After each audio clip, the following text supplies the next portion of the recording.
For today's video, we are going to Happy Tales Pet Cafe here in Linderson Place Building, Barangay Santa Maria Magdalena, San Pablo City.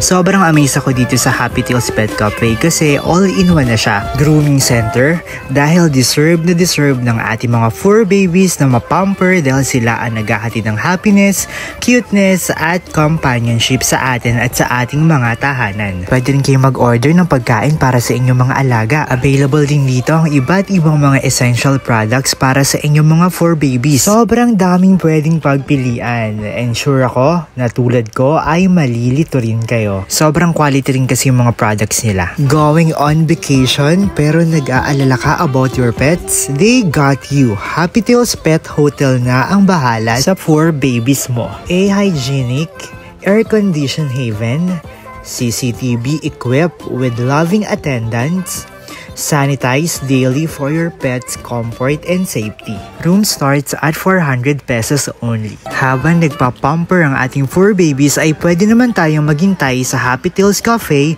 itry ang kanilang masasarap na pagkain. Dito ay nag-o-offer sila ng coffee, non-coffee, prop, soda, juice, sandwich, French toast, waffle, and cakes. At sobrang na-enjoy namin yung drink tsaka yung foods dahil masarap. Kaya ano pang hinihintay nyo mga kaspotted?